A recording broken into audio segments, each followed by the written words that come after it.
Bien, hermanos, vamos a continuar entonces con Romanos capítulo 3.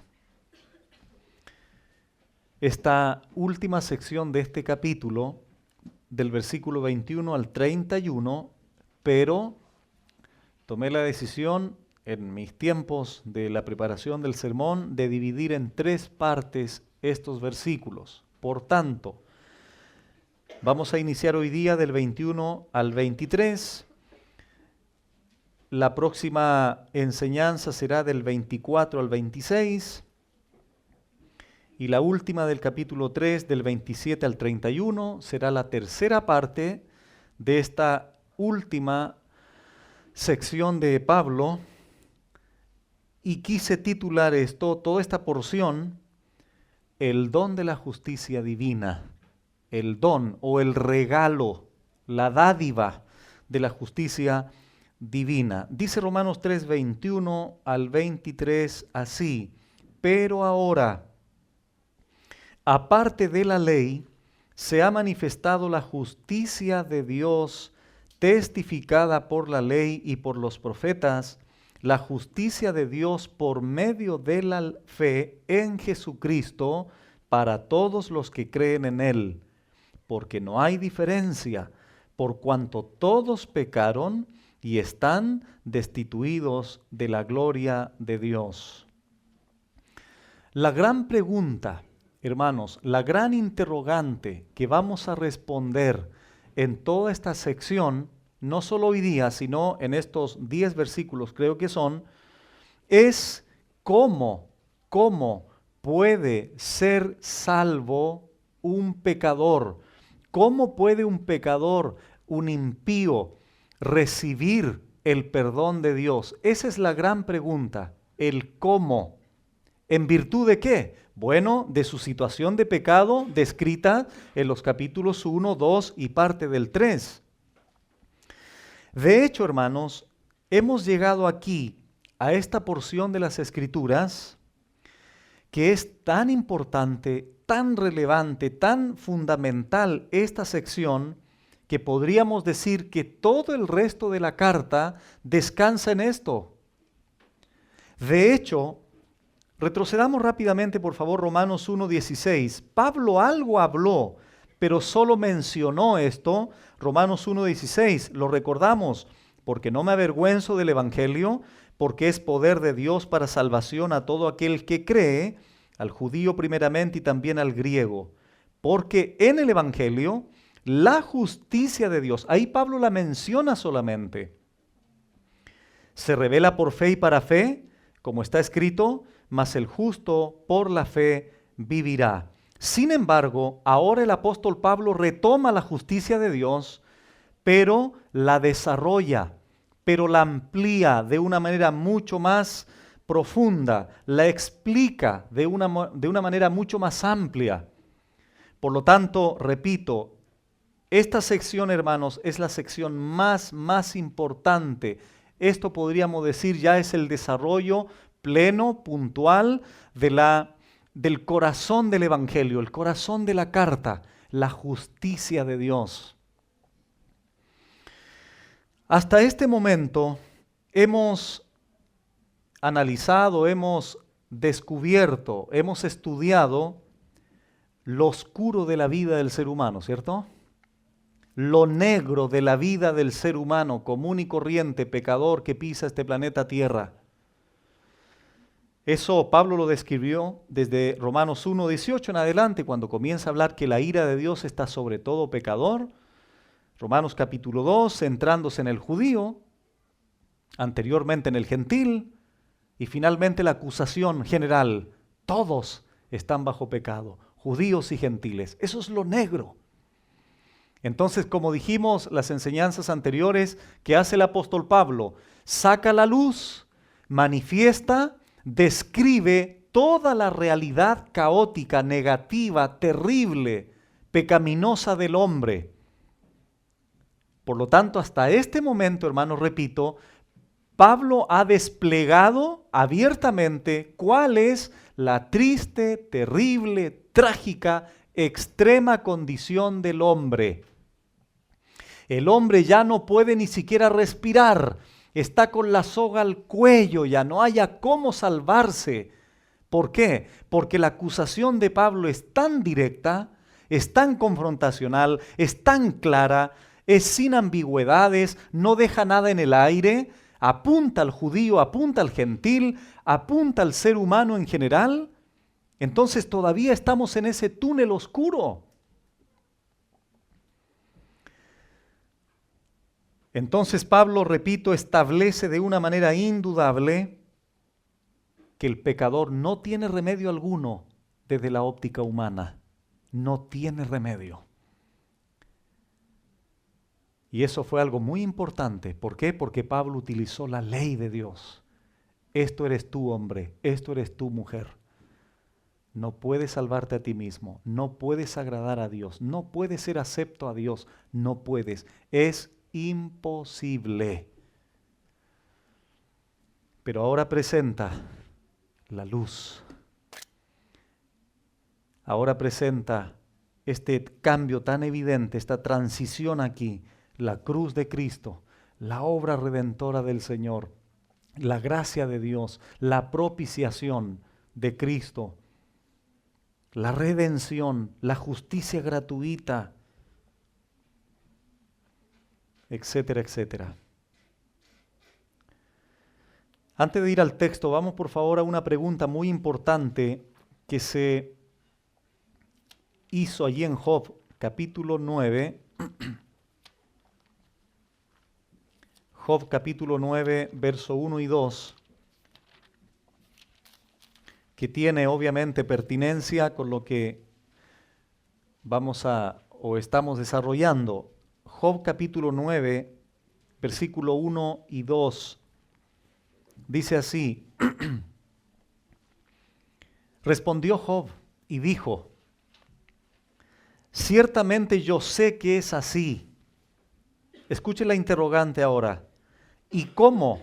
Esa palabrita es importante. ¿Cómo? ¿De qué manera se justificará el hombre con Dios? ¿De qué manera se justificará el hombre con Dios? Versículo 20, adelantémonos al 20. Si yo me justificare, me condenaría mi boca. Si me dijere perfecto, esto me haría inicuo. Si fuese íntegro, no haría caso de mí mismo, despreciaría mi vida. Una cosa resta que yo diga: al perfecto y al impío, Él los consume. Versículo 29 del mismo capítulo 9. Yo soy impío, dice él. ¿Para qué trabajaré en vano? Aunque me lave con aguas de nieve y limpie mis manos con la limpieza misma, aún me hundirás en el hoyo y mis propios vestidos me abominarán. Todo esto es en virtud de la gran pregunta del capítulo 9 al inicio. ¿Cómo se justificará el hombre con Dios? La respuesta es: no puede justificarse a sí mismo. Es una imposibilidad absoluta. Ahora Pablo nos ayuda a responder esa pregunta. Vamos a Romanos 3.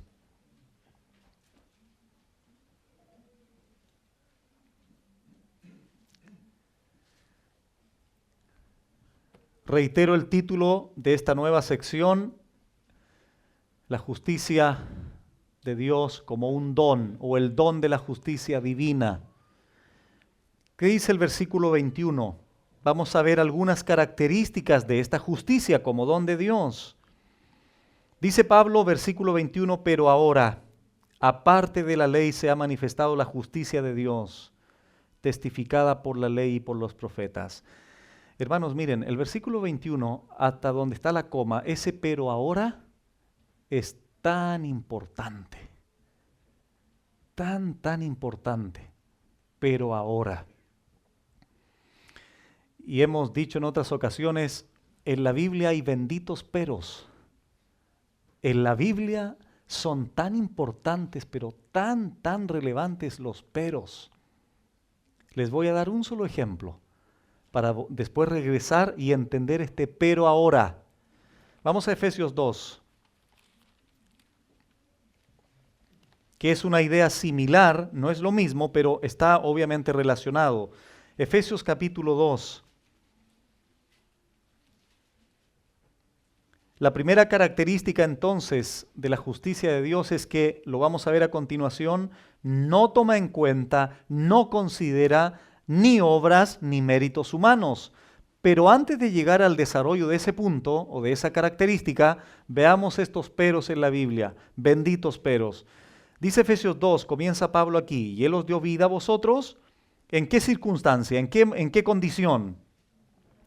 Cuando estabais muertos en vuestros delitos y pecados, cadáveres espirituales, eso éramos. 2, en los cuales anduvisteis en otro tiempo, siguiendo la corriente de este mundo, conforme al príncipe de la potestad del aire, el espíritu que ahora opera en los hijos de desobediencia, entre los cuales, es decir, todos nosotros antes, vivimos en otro tiempo en los deseos de nuestra carne, haciendo la voluntad de la carne y de los pensamientos, y éramos por naturaleza hijos de ira, lo mismo que los demás. Antes de leer el 4, ¿qué está diciendo Pablo aquí?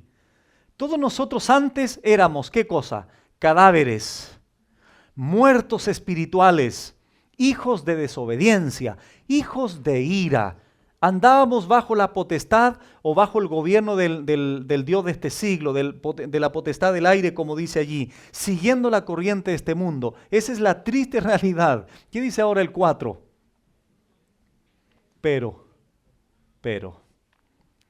cambio, pero Dios, que es rico en misericordia, por su gran amor con que nos amó, aún estando nosotros muertos en pecados. ¿Notan ustedes la conjunción aquí adversativa?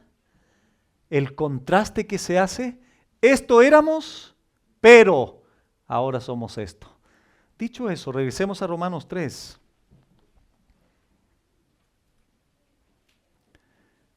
Ustedes han escuchado de este púlpito o de otros predicadores a Martyn Lloyd-Jones, un predicador de hace algunas décadas atrás, siglos podríamos decir. Él dijo, no hay palabras más maravillosas en toda la Escritura que estas dos simples palabras, pero ahora. ¿Sabían ustedes que Martyn Lloyd-Jones predicó un sermón solamente del pero ahora? Pero ahora, ese fue su sermón. Para poner el énfasis, para hacer hincapié en esta transición, en este contraste que hay. Bueno, pero ahora. ¿Por qué dice Pablo pero ahora? ¿Qué había dicho antes? Bueno, ¿cómo nos dejó como seres humanos antes Pablo? Por el suelo, ¿verdad? Bueno, es lo que merecíamos, o lo que merecemos. Estos somos nosotros. ¿Por qué? Porque hemos violado la ley de Dios. Pero ahora, ahí está. Es como un túnel esto, como dije anteriormente. Cuando vas en el inicio del túnel, sobre todo si es un túnel muy largo, cuando inicias el túnel, solo oscuridad.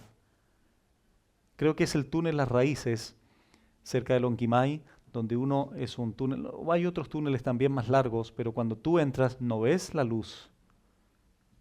Ves solo oscuridad al frente. Y solo te ilumina a donde alcanza la luz del vehículo, los focos del vehículo. Pero de repente comienzas a vislumbrar ese pequeño puntito y entiendes que es la luz. Bueno, la primera parte de Romanos 1, 2 y 3 es iniciar en el túnel. Todo oscuro. Pero ahora es la luz, el puntito que se comienza a observar. Ya viene la salida, ya viene la salvación, ya viene la luz, ya viene el rescate de Dios, ya viene el salvavida. Pero ahora, antes era condenación y juicio, pero ahora viene otra cosa. ¿Qué dice Pablo? Pero ahora aparte de la ley. ¿Qué significa aparte de la ley? significa al margen de la ley, independiente a la ley. Martín Lutero la tradujo así, esta frase: sin ayuda suplementaria de la ley. ¿Por qué Pablo dice aparte de la ley?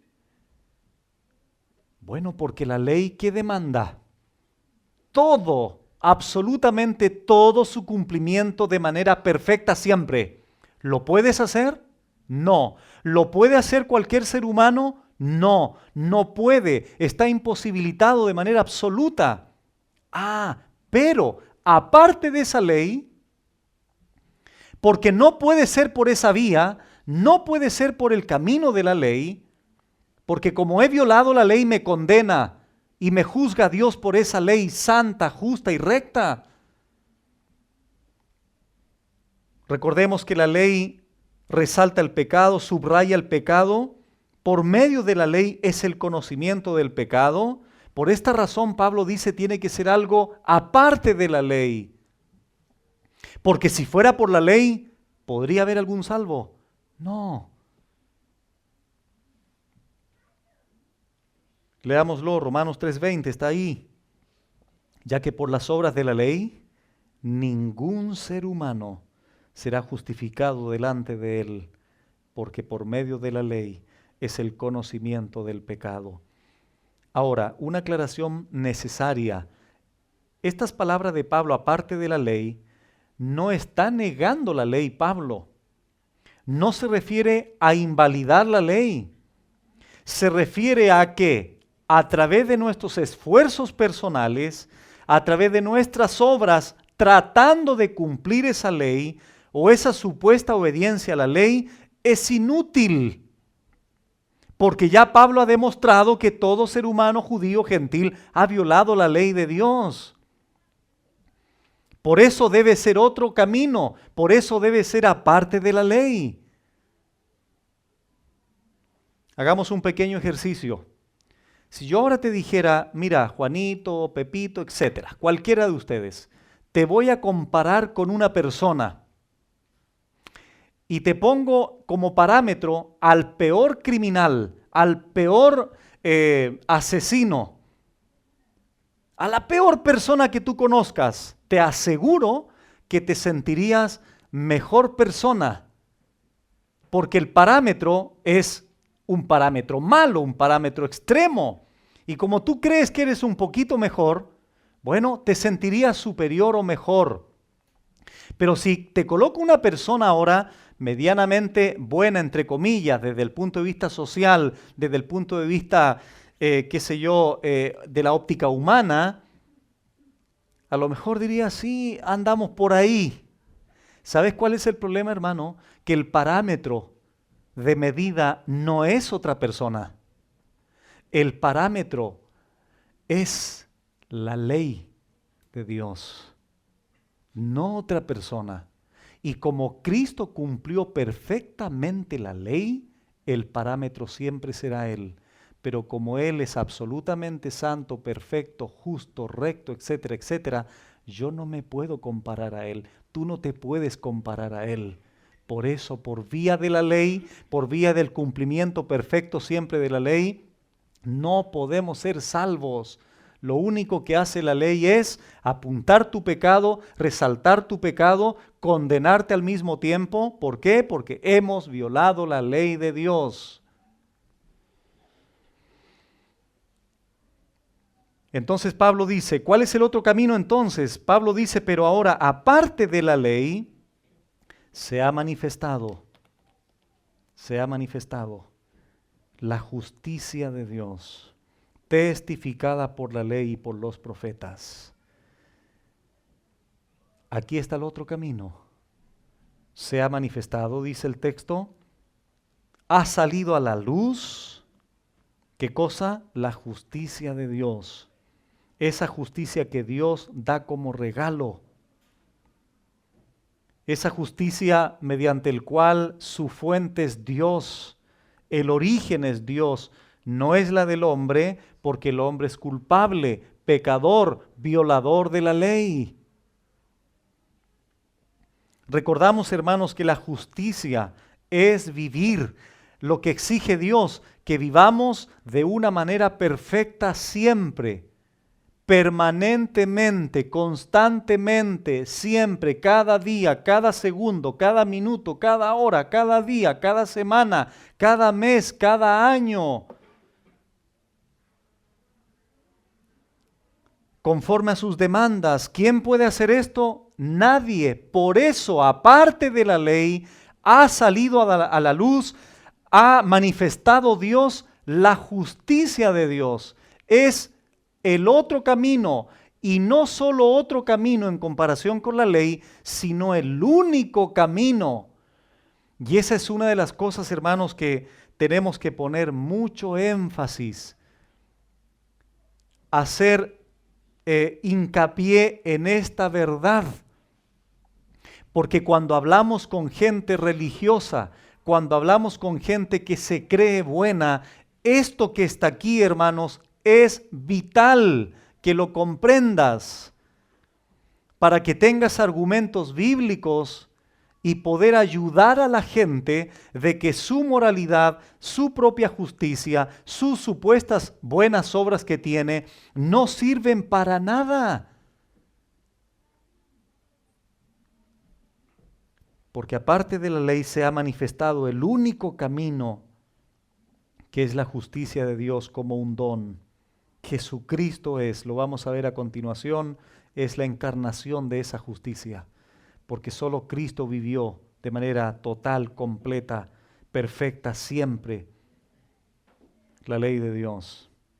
Por lo tanto, la primera característica de esta justicia como don de Dios es que no considera méritos propios, no considera justicia propia, no considera obras personales. Primera característica cuando Pablo dice ahora aparte de la ley. En segundo lugar, es una justicia que se ha manifestado. Es decir, es una revelación de Dios. Y en tercer lugar, fue testificada por la ley y por los profetas. Es decir, desde antes se dio testimonio de esta justicia. Fue mucho más claro, desde luego, cuando vino Cristo, se encarnó, Dios en carne, y vino y murió en la cruz. Eso fue mucho más claro en cumplimiento de todo lo de la ley. Pero esta justicia de Dios ya se había revelado, ya se había manifestado en el Antiguo Testamento. De hecho, esta expresión por la ley y por los profetas es un sinónimo o es lo mismo a decir la ley de Dios, el Antiguo Testamento.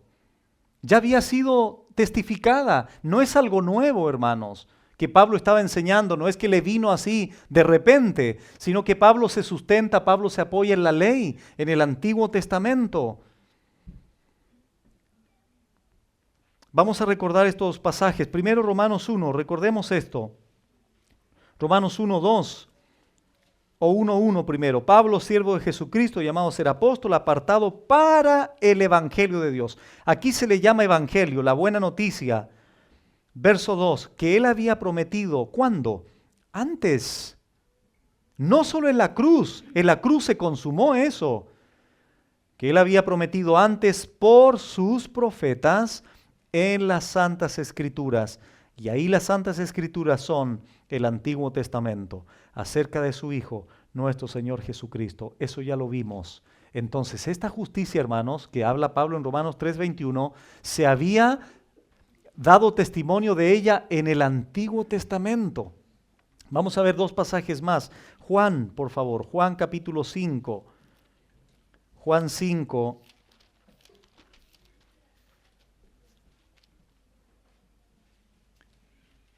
Así como el apóstol Pablo no inventó nada, sino que todo lo que enseñó fue recibido del Señor, así nosotros los predicadores no podemos inventar nada tampoco. Todo lo que decimos tiene que apoyarse en la autoridad de las Escrituras, si no, lo que yo opino no sirve para nada. A ustedes no les importa lo que yo opino respecto de la salvación. Lo que a ustedes les interesa es qué dice el Señor, qué dice su palabra respecto de tal o cual punto doctrinal. ¿Qué dice Juan 5:39? Hablando Cristo, escudriñad las Escrituras. Aquí las Escrituras se refiere al Antiguo Testamento, Porque a vosotros, dice el Señor, os parece que ¿en ellas qué? En las Escrituras tenéis la vida eterna y ellas, el Antiguo Testamento, son las que dan testimonio de mí. Es decir, a Cristo lo encontramos en Génesis, Éxodo, Levítico, Número, Deuteronomio, Josué, Jueces, Ruth, etcétera, etcétera, etcétera. Cristo estaba allí en el Antiguo Testamento. Ahí se había testificado de su justicia. Ahora en Lucas, 46 del mismo capítulo 5 de Juan, Juan 5, 46, 47.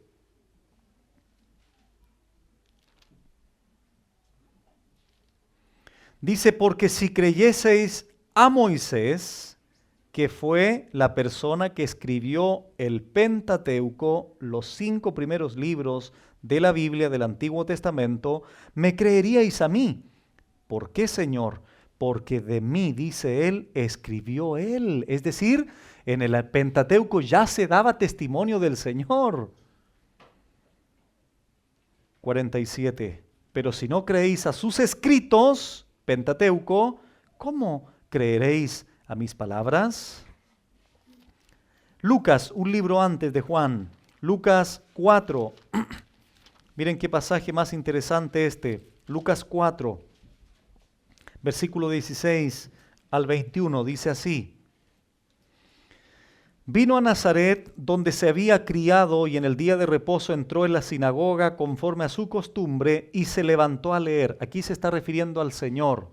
El Señor entró en la sinagoga y se le dio el libro del profeta Isaías. Esto es interesante.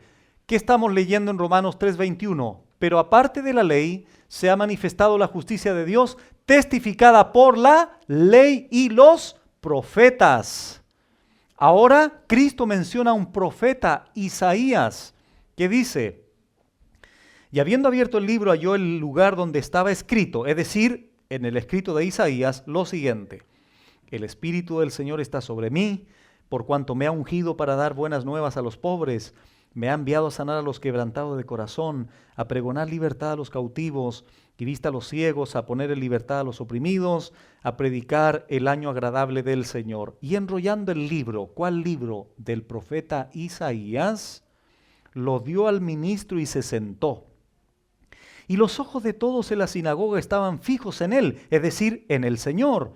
21. Y comenzó a decirles, hoy se ha cumplido esta escritura. ¿Cuál escritura? La escritura del profeta Isaías, delante de vosotros. ¿Qué está diciendo Cristo en otras palabras?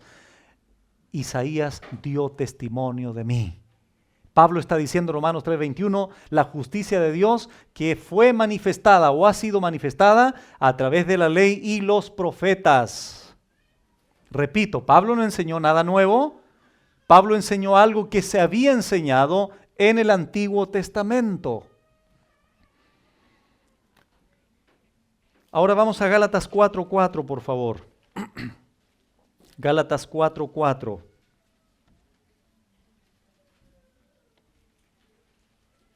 Todo en el Antiguo Testamento, la Biblia dice que era sombra de lo que había de venir. Cristo estaba allí. Se dio testimonio de su justicia. En Isaías, de hecho, igual se habla de la justicia de Dios. ¿Qué dice Gálatas 4:4? Pero cuando vino el cumplimiento del tiempo, ¿cómo inicia Pablo en Romanos 3:21? Pero ahora se ha manifestado.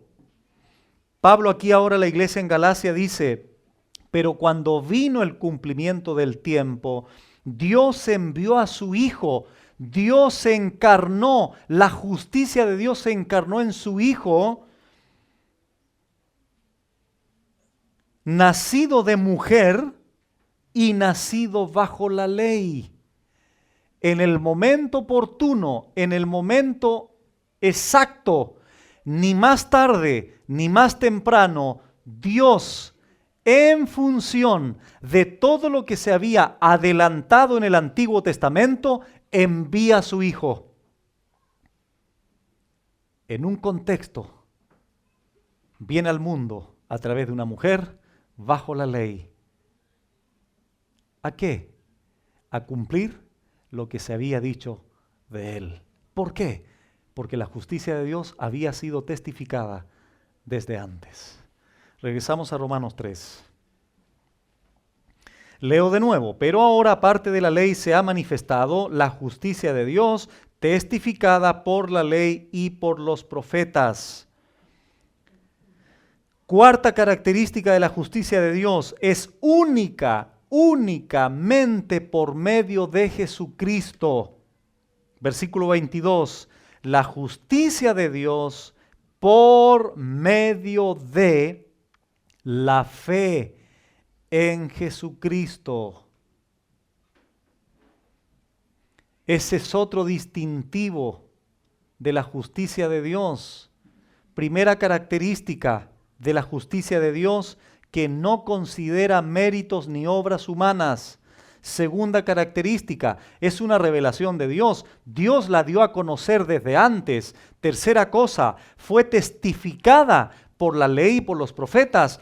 Cuarta característica, la justicia de Dios es únicamente por medio de la fe en Jesucristo. ¿Por qué Pablo agrega en Jesucristo? Lo voy a explicar a continuación. Es muy necesario eso, porque hay gente que cree en la fe, tiene fe en la fe. Y eso es un error, porque nuestra fe tiene un objeto, nuestra fe tiene un sustento. Bueno, la justicia de Dios, la misma frase del 21, es por medio. Pablo aquí acentúa la justicia de Dios. Es únicamente por medio de la fe en Jesucristo. Él fue el que hizo el sacrificio redentor. Por ahí se le llama a alguien la corredentora. Yo vengo al texto y leo clarito aquí, por medio de la fe en Jesucristo y nadie más. Nadie más. Ni ningún santo, ni Abraham, ni Moisés, gente tan importante para los judíos. De hecho, Pablo después en el capítulo 4, como ejemplo de la justicia de Dios, coloca a Abraham y a David. Ya vamos a llegar ahí. Entonces, hermanos, esta justicia de Dios tiene como característica que es por medio de la fe. Es decir, la fe, esto entendámoslo muy bien, hermanos, por favor. La fe es el instrumento a través del cual Dios salva. La causa de la salvación es la gracia. El instrumento es la fe. Somos salvos no por fe, somos salvos por gracia. Pero Dios ha establecido un instrumento para que esa gracia se lleve a cabo, que es la fe. Puse un ejemplo de esto, lo voy a repetir. Si yo tengo un plato y tengo un tenedor, y tengo ahí una papa o lo que sea, y yo con el tenedor ensarto la papa y me la llevo a la boca y me la como, yo no puedo decir soy alimentado por el tenedor. ¿Qué me alimenta a mí? La papa, ¿no es verdad? Bueno, ¿qué es el tenedor? El instrumento, el medio a través del cual la papa se va a la boca y finalmente me alimenta. La papa es la gracia, lo digo con respeto obviamente, la papa es la gracia, el tenedor es la fe. La justicia de Dios, esa justicia que viene del cielo, es por el instrumento de la fe. Pero de la fe ¿en quién? En Jesucristo. Ahí está el objeto de la fe. Ahora, si ustedes observan el texto, cuando el 22 dice por medio de la fe, aparece como sustantivo fe, pero después para todos los que creen, es decir, como verbo. Ahora, para poder entender, hermanos, por medio de la fe, esta palabrita fe, lo básico que podríamos preguntar es, ¿qué es la fe? ¿Cuál es la fe? ¿Cuál es su naturaleza? ¿Cuál es su fuente? ¿Cuál es su relación con las obras? ¿A qué fe nos referimos? Bueno, la fe bíblica, hermanos, la fe bíblica, no la fe que se enseña por ahí, de que si tú crees esto, declara esto y lo otro. No, la fe bíblica es la absoluta confianza, la absoluta dependencia, la absoluta rendición a Cristo. ¿Y cuándo hacemos esto? Cuando el ser humano entiende, comienza a comprender que en su propia justicia, en sus propios méritos, en sus propias obras, no tiene nada que ofrecer a Dios. Cuando el pecador se da cuenta de eso, por la obra del Espíritu Santo, desde luego, ¿qué hace ese pecador? Ya no creo en mí, soy un miserable pecador, merezco el infierno, pero Señor, ahora me rindo absolutamente a ti, quiero creer en ti, quiero confiar absolutamente en ti. Y en virtud de esa fe, bueno, ahora comienzo a manifestar obras. Porque las obras no contribuyen a la salvación, sino que fluyen de ella. Entonces, cuando el ser humano deja de confiar en sí mismo, en su propia justicia, entonces por la obra del Espíritu Santo está capacitado para depender, confiar, rendirse absolutamente al Señor. Ahora, para los reformadores, hermanos, es interesante señalar que esta fe tenía tres aspectos principales: información o contenido, es decir, no es una fe en nada. ¿Han escuchado hablar, yo tengo una fe ciega? Bueno, eso no existe, eso no es bíblico. Involucra información intelectual correcta y real, ¿conformada a qué? A la palabra de Dios y específicamente al Señor Jesucristo, desde luego. Es el contenido del evangelio bíblico. ¿Por qué razón? Porque la sinceridad no salva a nadie. Hay gente que dice, yo creo sinceramente. Si crees sinceramente en algo, te puedes ir al infierno, porque el objeto en el cual crees es equivocado.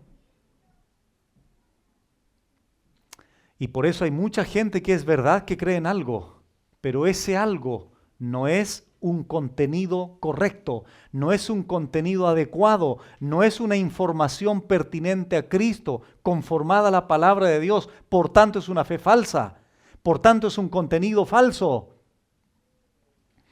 En segundo lugar, ellos hablaban de una fe como aprobación, como asentimiento.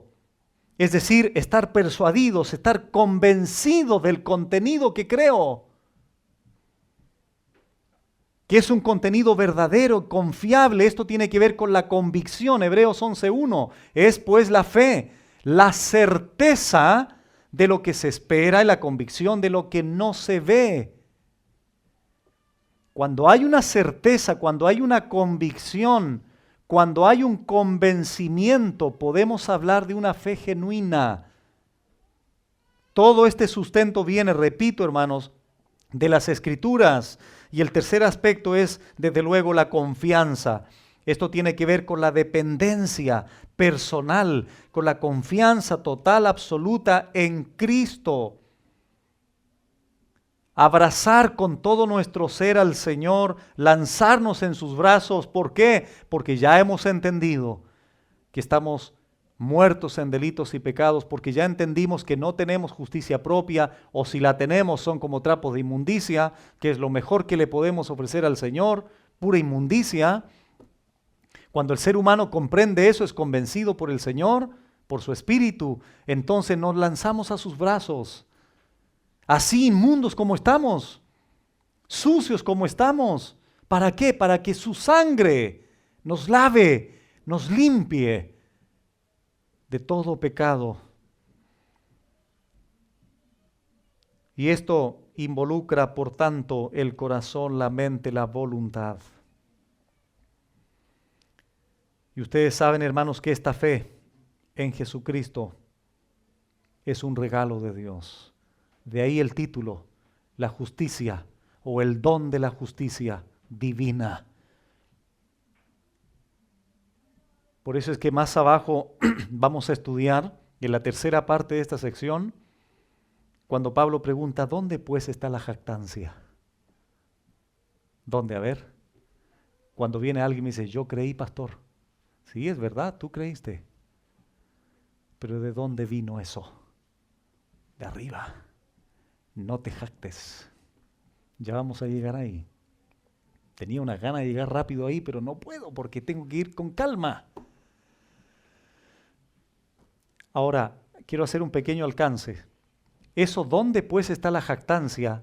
Tenemos que mantenerlo durante toda la vida cristiana, no solo porque el Señor nos salvó hace 10 años atrás, hermanos. Eso, Señor, no me puedo jactar nunca, no me puedo enorgullecer nunca de lo que hago, no puedo ser soberbio, he hecho esto, aquello, he ido para allá, esto y lo otro. No, porque todo eso es por la gracia de Dios. Eso lo dice Pablo claramente en 1 Corintios 15:10.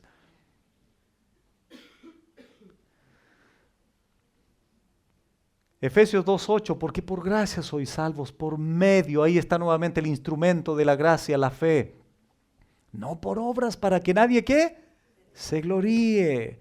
Todas las obras fueron preparadas de antemano para que anduviésemos en ellas. La salvación y las obras son regalos de Dios.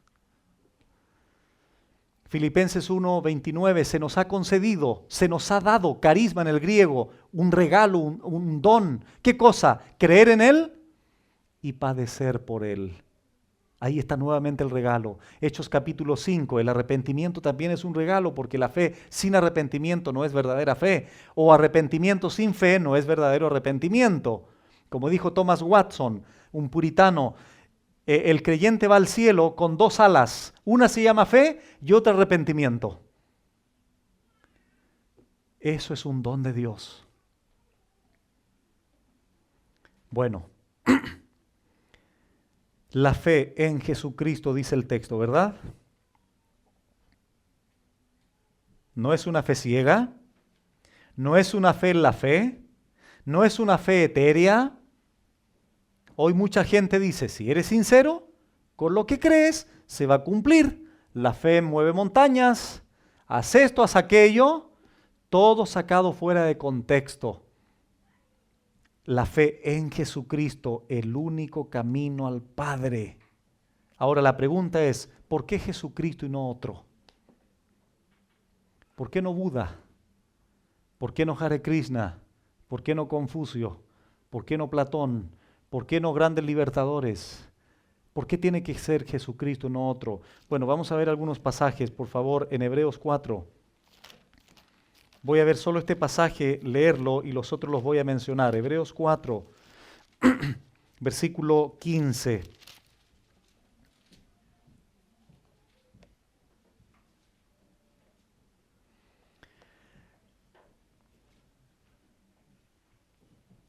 Dice Hebreos 15, porque no tenemos un sumo sacerdote que no pueda compadecerse de nuestras debilidades, sino uno que fue tentado en todo según nuestra semejanza. Y esto es lo que me interesa, pero sin pecado. ¿Por qué Cristo era el que tenía que morir por ti y por mí? Porque Él fue sin pecado. 2 Corintios 5:21, creo que lo mencionó también el hermano Gabriel. Al que no conoció pecado, al que no conoció pecado.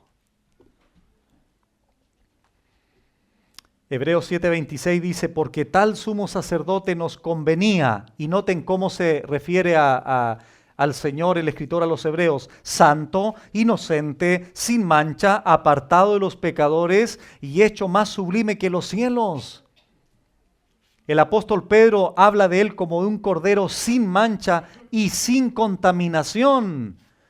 Por esta razón solo Cristo nos puede salvar. Él cumplió perfectamente, de manera plena, la justicia de Dios. Él era la encarnación de la justicia plena, total, absoluta, recta de Dios.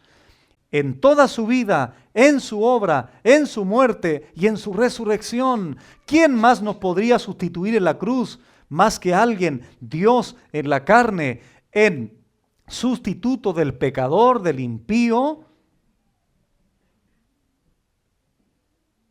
Escuchen, Mahoma dijo que no sabía el propósito de la vida. Buda dijo a sus seguidores, busquen la verdad. Confucio dijo, yo no soy el camino. ¿Qué dijo Cristo? Yo soy el camino, yo soy la verdad y yo soy la vida. Nadie, esa es la frase más importante, o en conjunto con lo anterior, nadie va al Padre sino por mí. Y consulto a Pablo y Pablo me dice, esa justicia fue testificada desde antes. La justicia de Dios por medio de la fe en Jesucristo. Regresamos a Romanos 3, segunda parte del texto 22. Otra característica de esta justicia de Dios es que es para todos los que creen. Ojo con eso, es para los que creen. Porque la segunda parte del texto dice para todos los que creen en Él. Es interesante que el tiempo verbal aquí y en otros pasajes dice y los que continúan creyendo. Y los que persisten en creer. ¿Saben por qué dice eso el texto? Porque hay gente que dijo haber creído, pero no persevera en la fe. Escuchen, hermanos, nosotros no somos salvos por perseverar, pero el que ha sido salvo, persevera hasta el fin. Esa es una grande diferencia. Por lo tanto, si tú estás creyendo hoy día, porque eres salvo, continuarás mañana creyendo. Y pasado mañana continuarás creyendo. Y el fin de semana continuarás creyendo. Porque la fe es un don de Dios. La ha depositado a ti por el Espíritu Santo hasta como garantía, Efesios 1, 3 y 14, de la posesión adquirida. Como sello, el Espíritu Santo mismo. Son las arras, la garantía para los que creen en Él, por gracia, mediante la fe. Como dice Juan 6, esta es la obra de Dios, que creáis en Él. Eso es lo que viene como regalo de Dios. Sigue diciendo la última parte, porque no hay diferencia, porque no hay diferencia. Esto es también, hermanos, tan importante. No hay diferencia, cualquier persona. ¿Por qué? Porque no hay diferencia. Escucha, hermano, cualquier persona del grupo descrito de Romanos 1, 2 y 3, cualquiera puede acceder, puede recibir el don de la justicia de Dios si cree. ¿Por qué? Porque no hay diferencia. Criminales, violadores, asesinos, adúlteros, religiosos, fanáticos, moralistas y toda la lista que anteriormente Pablo señaló, cualquier persona, por cuanto todos pecaron y están destituidos de la gloria de Dios. Aquí nuevamente Pablo señala la universalidad del pecado. Todos pecaron. Noten por favor ahí en el verso 9, Romanos 3:9, ¿qué pues diremos? ¿Somos nosotros mejores que ellos? En ninguna manera, pues ya hemos acusado a judíos y a gentiles que todos están bajo pecado. Versículo 12, todos se desviaron. Versículo 19, pero sabemos que todo lo que la ley dice, lo dice a los que están bajo la ley, para que toda boca se cierre y todo el mundo quede bajo el juicio de Dios. universalidad del pecado. Todos pecaron. Y dice el texto entonces, la justicia de Dios por medio de la fe en Jesucristo para todos los que creen en Él. Ahí está abierta la posibilidad, porque no hay diferencia, por cuanto todos pecaron y están destituidos de la gloria de Dios. En Isaías 53:6 dice, todos nos descarriamos. Primer libro de Reyes 8:46 dice, porque no hay hombre que no peque. Y en Juan 7:19 dice, ninguno de vosotros cumple la ley. Todos pecaron. La consecuencia de esto es que todos están destituidos de la gloria de Dios. Destituidos aquí significa quedan cortos, no alcanzan la gloria de Dios, es decir, la presencia de Dios. Quedan cortos del cielo, de su morada. El ser humano no puede estar con Dios en esta condición. Está excluido, privado del cielo, privado de su gloria. Repito, nadie puede alcanzar el estándar de Dios, de su justicia, de su santidad, y por esta razón es que está destituido de la gloria de Dios, en virtud de su pecado, en función de su realidad extrema de pecado. Ahora, vamos a Gálatas para ir concluyendo. Gálatas capítulo 3.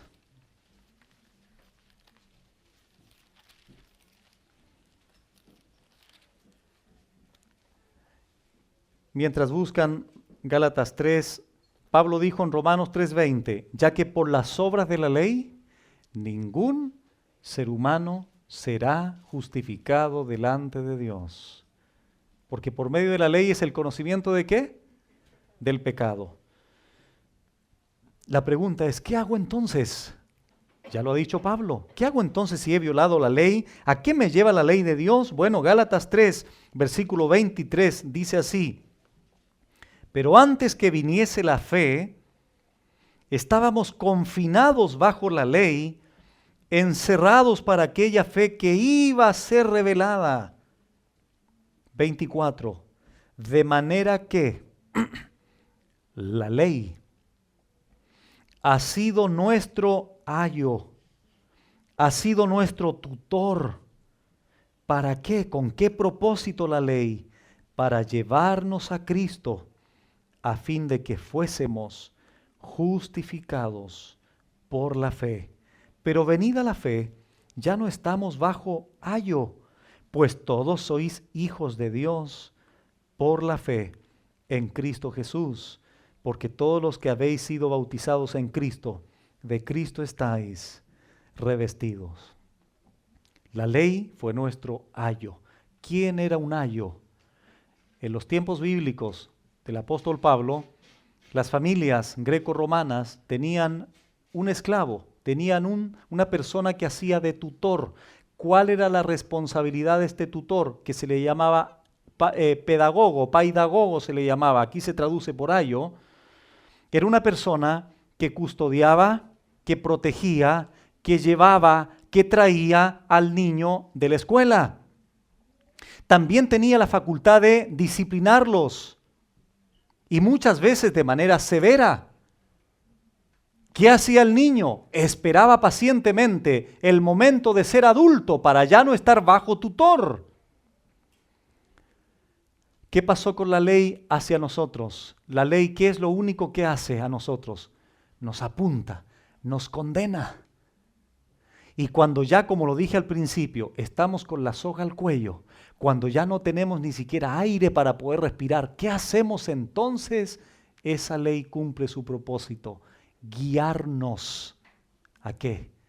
A Cristo el Señor. Porque ahora los que estamos bajo la gracia, ya no estaremos bajo la ley. Porque en Cristo ya somos adultos, en Cristo ya somos maduros, en Cristo estamos completos, dice Colosenses. Y ahí se produce el propósito de la ley, guiarnos al Señor ¿Por qué? Porque ahora, aparte de la ley, se ha manifestado la justicia de Dios, testificada por la ley y los profetas, la justicia de Dios por medio de la fe en Jesucristo nuestro Señor, para todos los que creen en Él, porque no hay diferencia, por cuanto todos pecaron y están destituidos de la gloria de Dios. Es verdad que no puedes hacer nada bueno para merecer la salvación, pero también es verdad que pudiste haber hecho todo lo malo y aún así recibir el perdón de Dios si te arrepientes y crees en el glorioso Evangelio. Escuchen esto, hermanos, antes de orar. Si fueras obediente por 1000 años, no serías más aceptable que cuando creíste por primera vez. Tu aceptación está basada en la justicia de Cristo, no en la tuya. Si oraras en todos y cada uno de los momentos de tu vida, tus oraciones no serían suficientes para ganar el favor de Dios. Si dieras cada centavo de todos los ingresos que has generado en toda tu vida, tu dinero no sería suficiente para ganar el favor de Dios. Si cada palabra que ha salido de tu boca fuera hablada con las motivaciones más puras, nunca serías capaz de lograr reconciliarte con Dios. Si entregaras tu vida a un ministerio, jamás podrías ministrar lo suficiente como para alcanzar el favor de Dios. El pecado es supremamente grande. El estándar de Dios es supremamente alto. Está lejos del alcance de todo ser humano que haya vivido en este mundo. Solo hay una puerta de entrada para ser aceptados ante Dios: la justicia de Cristo. Él es nuestra esperanza, nuestro descanso y nuestra paz. Jesús cumplió perfectamente con el requisito de Dios para que nuestros pecados nunca más tuvieran que enfrentar la ira de Dios. Por esa razón el verso 24, ¿qué es lo que dice? Siendo justificados gratuitamente por su gracia. Por lo tanto, la justificación la vamos a estudiar en mayor profundidad la siguiente enseñanza. Solo quiero leer el pasaje. Siendo justificados gratuitamente. Ahí está el único camino para poder ser salvo. Ese don de la justicia viene gratuitamente por su gracia mediante la redención. Grandes palabras, hermanos, de doctrina bíblica, teológica importante. Justificado, redención, propiciación, más abajo. Y ahí está la puerta abierta para todos los pecadores que están todavía dentro del grupo del capítulo 1 al 3. Aparte de la ley, se ha manifestado la justicia de Dios como un regalo de su pura gracia. Vamos a orar a Dios, a darle gracias por su palabra. Padre, gracias, porque siendo aún pecadores, Cristo murió por nosotros. Y si siendo enemigos fuimos reconciliados, Señor, contigo, ¿cuánto más? ¿Cuánto más? Ahora, Señor, que somos tus hijos, al que no escatimó a su propio Hijo, sino que lo entregó por todos nosotros. Señor, te damos muchas gracias, porque aparte de la ley, se ha manifestado la justicia de Dios. Esa justicia tuya que viene del cielo como un regalo al pecador que cree. Esa justicia que fue testificada por la ley y por los profetas. Esa justicia que es única y exclusivamente por medio de la fe en nuestro bendito y buen Salvador Jesucristo. Para todo aquel que cree, porque no hay diferencia, por cuanto todos pecaron y están destituidos de la gloria de Dios. Señor, no hay otra manera, no hay otra forma. La ley nos da a conocer el pecado, la ley muestra tu santa justicia y muestra al mismo tiempo cuán pecadores somos nosotros. Por eso, Señor, es que te necesitamos a ti. Tú eres nuestro único camino al cielo.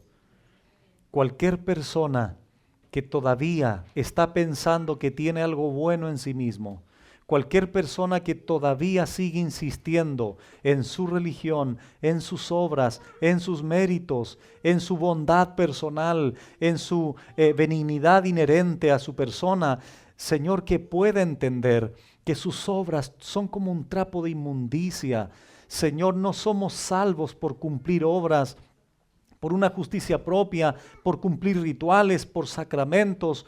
Señor, no somos salvos por participar de liturgias, somos salvos por tu gracia, únicamente por tu gracia mediante la fe en aquel que vino a este mundo, que cuando vino el cumplimiento del tiempo, tú, amado Padre, enviaste a tu Hijo a morir en la cruz, nacido bajo mujer, nacido bajo la ley, para redimirnos, para rescatarnos de las tinieblas al reino de su amado Hijo.